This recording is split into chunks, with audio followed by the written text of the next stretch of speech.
Dans cette vidéo, nous allons voir comment calculer une primitive de x puissance n. Donc, si une fonction grand f de x égale quelque chose, alors la dérivée égale 2x. Quelle est cette fonction grand f de x? Donc facile, une fonction telle que quand la dérivée obtient 2x, c'est x au carré.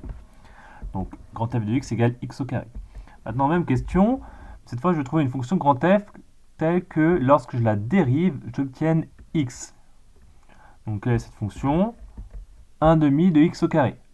Pourquoi? Puisqu'il faut utiliser la règle là, qui dit que la dérivée de k fois u, c'est k fois u'. Donc ici, on a bien une dérivée du type, on a une fonction à dérivée du type k fois u, avec k égale 1 demi, u égale x carré. Donc quand on dérive ça, on dérive x carré, ce qui donne bien 2x, et on multiplie par 1 demi, ce qui donne finalement x.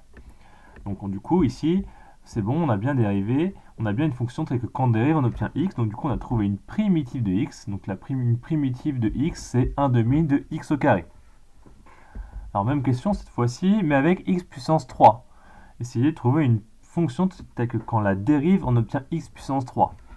Donc une primitive de x puissance 3, du coup, c'est 1 quart de x puissance 4. Pourquoi? On peut le vérifier. Je dérive 1 quart de x puissance 4, et donc normalement je dois arriver à x au cube. Donc quand je dérive, donc là c'est encore une constante fois une fonction, k fois u, donc ça donne 1 quart fois donc la dérivée de x puissance 4, c'est-à-dire 4x puissance 3, et quand je multiplie 1 quart fois 4, ça fait 1, donc du coup il reste 1x au cube, c'est-à-dire x au cube. Donc on peut généraliser la formule pour les primitives du type x puissance n. Donc une primitive de f de x égale x puissance n est grand f de x égale 1 sur n plus 1, x puissance n plus 1. Donc on va faire un exemple.